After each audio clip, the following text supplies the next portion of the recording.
Shalom, shalom frères et sœurs en Christ et bienvenue à la Rhapsodie du mercredi 20 mars 2024.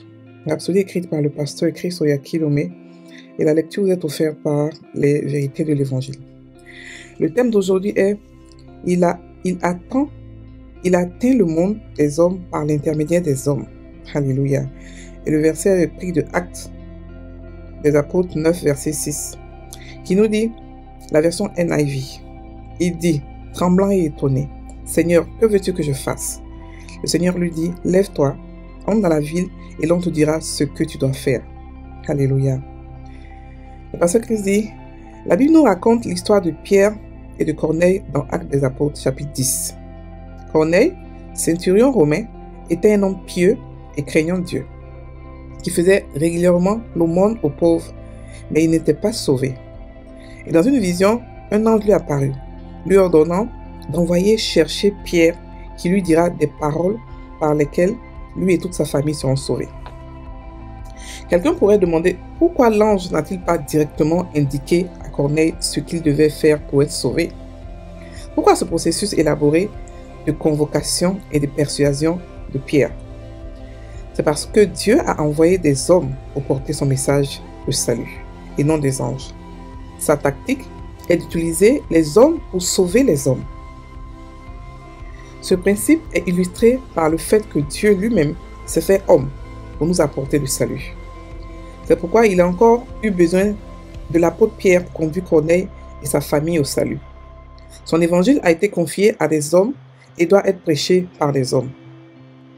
Et par hommes, nous parlons des hommes aussi bien que des femmes.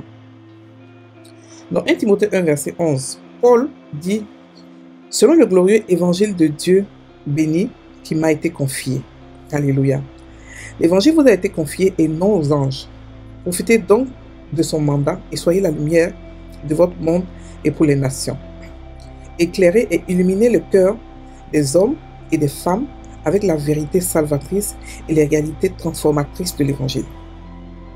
C'est une noble responsabilité pour nous de porter le message du salut jusqu'aux coins les plus reculés de la terre. Réjouissez-vous donc de ce privilège et laissez-le devenir le point central du but de votre vie. Vous avez reçu la possibilité de servir l'Évangile, de proclamer sa justice et d'établir son royaume sur la terre et dans le cœur des gens. Rien ne peut être plus gratifiant. Alléluia. Fin de la Rhapsodie. La Rhapsodie est courte parce que son message n'est pas très grand. Il veut seulement nous dire que dans son plan extraordinaire, Dieu a prévu de sauver les hommes, l'envoi, c'est-à-dire que le messager pour pouvoir sauver un homme, c'est un homme. Il n'a pas envoyé des anges pour sauver les hommes. Il faudrait qu'on puisse comprendre la différence entre un ange et un être humain. L'ange est le serviteur ou le messager. L'ange a été créé. Le mot ange veut dire même messager. Ok? Ça veut dire que c'est quelqu'un qu'on envoie ou qu'on assigne une tâche et il fait la tâche. Si vous vous rappelez, quand Jésus était venu, quand il a commencé son ministère, il a dit que maintenant vous allez voir les anges monter et descendre. Parce que tout ce qu'on fait sur cette terre en tant que chrétien, même non chrétien, c'est les anges. C'est les anges qui sont responsables de cela. Donc, ne pas comprendre le ministère des anges en tant que chrétien, c'est un peu limiter notre connaissance, notre connaissance ou même notre divinité. Ok? Chacun nous doit comprendre qui est à sa disposition. Qu'est-ce qui est mis à sa disposition pour pouvoir également profiter de cette divinité qu'on a? Le ministère de guérison se fait par les anges. Le ministère de prophétie se fait par les anges. Toutes sortes de ministères se fait par les anges. Tout est fait par les anges. Mais ils nous rendent ministère, c'est-à-dire qu'ils nous aident. Ils sont des messagers pour nous. Mais ils ne sont pas responsables de prêcher l'évangile. C'est à nous que Dieu a donné cette responsabilité. C'est un privilège. Et la Bible nous dit que les anges même veulent plonger leur regard dans cette beauté, parce que c'est une puissance, c'est la puissance de Dieu. Et ils ont d'autres puissances, c'est vrai. Cette puissance, ils n'ont pas droit parce que c'est pour les humains. Ok, Dieu a créé quelque chose de privilégié pour nous. Vous savez qu'on est sa création la plus aimée. Pas forcément les chrétiens, mais tout être humain. L'amour que Dieu a pour nous n'a pas de limite. Il a tout créé avant de nous créer. La même manière qu'on crée, la même manière qu'on fait tous ses enfants et puis on fait le dernier et que le bébé, le chouchou, c'est comme ça que Dieu a créé l'homme, étant le dernier de sa création, mais aussi étant aussi son préféré. Et les anges le savent. C'est comme quand tu es dernier de ta famille, tes grands frères le savent. Les anges le savent. Les anges savent que Dieu nous a beaucoup aimés et qu'on a reçu beaucoup de privilèges. Ils ne sont pas jaloux. Parce qu'ils savent que on a un autre type de vie que. On est différent. Dieu nous a rendus comme lui, expressément comme lui, supérieur aux anges. Ok? On est pareil que Dieu. On n'est pas pareil que les anges. On est supérieur aux anges. Quelle que soit la puissance, l'autorité d'un ange, nous humains, ou même nous chrétiens, surtout chrétiens, on est supérieur à eux dans notre nature. Ok? Dans notre nature, on est carrément divin. Donc, ici, le pasteur nous parle de l'histoire de Corneille, qui était un centurion romain qui craignait Dieu et qui priait beaucoup, qui faisait beaucoup l'aumône dans les synagogues et tout ça. Et pendant qu'il priait, un jour, un ange lui est apparu et l'ange lui a dit, va chercher telle personne. Va chercher Pierre. Et toi et toute ta famille sera sauvée. Et il était intrigué parce que quand tu regardes, tu te demandes, attends, l'ange aurait pu lui parler, l'ange aurait pu lui parler de l'évangile, mais il n'est pas autorisé aux anges de parler de l'évangile. D'abord, il faudrait comprendre que ce monde-là nous appartient. Le monde appartient aux humains. Tu as le droit de rester dans ce monde-là quand tu as un corps humain. Tu as le droit de rester dans ce monde avec un corps humain. C'est pour ça que quand tu meurs, quand ce corps-là, quand tu meurs, tu n'as plus droit à ce corps-là et tu quittes ce monde-là. Ok? Donc ce monde-là est seulement que pour les humains.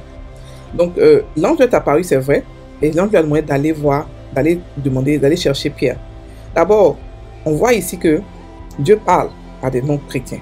Pour ceux qui croient que Dieu ne parle pas aux chrétiens, et que ce mot chrétien, par exemple, que Dieu parle. Non, Dieu parle. Parce que Dieu, il ne peut pas créer quelque chose et puis ne pas avoir une moyen de communication avec lui. C'est impossible. S'il parle même aux animaux, il parle même aux choses, il parle aux montagnes, c'est pas à l'homme qui va parler. Donc, il parle aux non-chrétiens. Et on peut le voir aujourd'hui dans plein de choses. On voit les non-chrétiens qui sont bien mariés, par exemple, ou qui sont dans leur mission, par exemple, qui font des choses extraordinaires, ils ne sont pas forcément chrétiens. Ok? Donc, ici, un ange est apparu. Et quand tu regardes, depuis la Genèse jusqu'à ce que Jésus vienne, jusqu'à la résurrection, donc jusqu'à ce que l'Esprit d'Esprit vienne, les anges apparaissaient aux personnes qui n'étaient pas forcément, je veux dire, connectées à Dieu, ou qui n'avaient pas forcément une relation avec Dieu, une intimité avec Dieu. La première fois qu'un ange est apparu, il est apparu à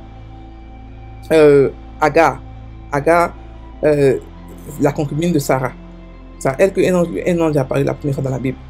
Et ensuite, après ça, plusieurs fois, les anges apparaissent dans les rêves, ils apparaissent directement devant toi, ils apparaissent dans les visions, ils apparaissent de plusieurs manières.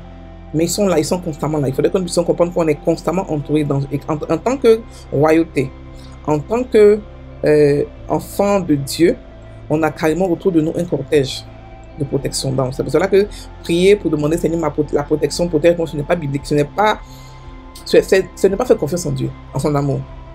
Ok? Donc, l'ange a dit à Corneille d'aller chercher Pierre. Ok? D'aller chercher Pierre pour que Pierre puisse l'aider à être sauvé. Parce que dans le plan de Dieu, comme tout à l'heure j'ai expliqué, Dieu utilise l'homme pour sauver l'homme. C'est pour cela qu'il a dû lui-même être homme pour venir. Il a dû lui-même être homme et nous montrer comment un homme, un être humain, peut affronter Satan. Comment un être humain peut avoir le dessus sur Satan. Comment un être humain peut avoir... Parce que quand il est mort, il est parti en enfer, il n'est pas parti en tant que divin. Il est parti en tant qu'humain. Ok? C'est vrai que c'est le seul qui a fait ça. Et on a l'impression que Satan peut dominer à tout point de vue. Non. Il a montré que Satan, on peut le dominer. Même dans la chair pécheresse, c'est possible de le dominer. Mais là n'est pas le sujet aujourd'hui. Le sujet aujourd'hui, c'est que Dieu lui-même a dû être humain. Parce qu'il ne va pas en contre ses lois. Quand Dieu décide que ce monde appartient aux hommes et qu'il faut avoir un corps pour vivre dans ce monde-là, alors il se fait un corps humain et il vient vivre dans ce monde pour pouvoir faire son plan de salut pour sauver le monde entier. Ok? Voilà. Donc, c'est pour cela que dans ce cas-là, il a eu besoin de l'apôtre Pierre pour prêcher à Corneille. C'est pour nous dire que les gens disent que Dieu est tout puissant et qu'il peut tout faire. C'est vrai, il peut tout faire. Il est tout puissant. Mais dans le domaine du salut, on est en collaboration. C'est-à-dire que sans l'être humain, Dieu ne peut pas toucher les autres. Il y a des gens que Dieu ne peut pas toucher. Et sans lui aussi, c'est-à-dire que nous ne sommes pas touchés. Donc, on est en partenariat pour sauver, pour le salut des hommes. On est en partenariat total. Vous voyez ici que l'ange a dû dire à Corneille d'aller appeler Pierre. Si c'était possible de pouvoir le faire, l'évangéliser, il allait le faire sans forcément un être humain. Il allait le faire.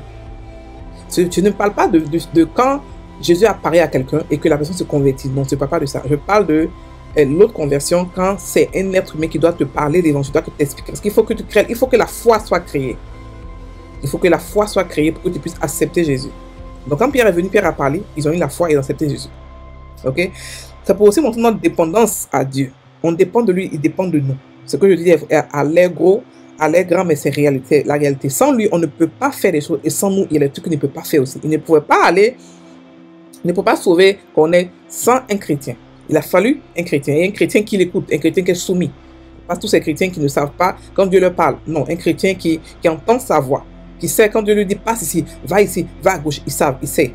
Voilà. C'est ça qu'on appelle un chrétien. Un chrétien qui est conduit par l'esprit. Un chrétien qui vit par la foi. C'est ceux-là qui sont utiles à Dieu.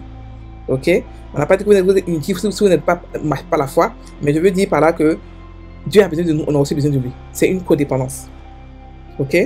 Donc l'évangile nous a été donné à nous. Et c'est un évangile nous a été confié. C'est une grâce, c'est un privilège de pouvoir être ceux-là par qui le salut du monde passe. Par qui ça dit que l'amour de Dieu passe. La démonstration de l'amour de Dieu passe. On est la lumière de ce monde. Ok? Donc nous devons comprendre que, étant donné que sans nous, il y a des gens que Dieu ne pourra pas toucher, on doit se rendre disponible pour être tout le temps prêt pour partager l'évangile. Prêt pour apporter le salut. Pour apporter la lumière, la réponse, pour apporter l'amour de Dieu, la résurrection, pour apporter la guérison, la paix, la joie. Nous devons être tout le temps prêts. Donc, le gain d'âme doit être pour nous un style de vie. Voilà, un style de vie. Ok? Un style de vie. Et le pasteur aussi est souligné quelque chose. Il dit, quand il ne dit pas d'homme, quand il dit que l'évangile a été confié aux hommes, il ne parle pas d'homme en tant que sexe masculin. Il parle d'hommes et femmes. Pour ceux qui se disent que c'est les hommes seulement qui peuvent prêcher l'évangile, c'est faux. En esprit, il n'y a pas de sexe. Tout le monde est unisexe en esprit. Il n'y a pas de femme, il n'y a pas de sexe. On est tous pareils. Il n'y a pas d'esclave, il n'y a pas de noir, il n'y a pas d'enfant. Tout le monde est pareil en esprit. Il y a des gens qui sont enfants, qui sont géants spirituels. Il y a des gens qui sont femmes aussi, qui sont géants spirituels, plus que leur mari. Voilà.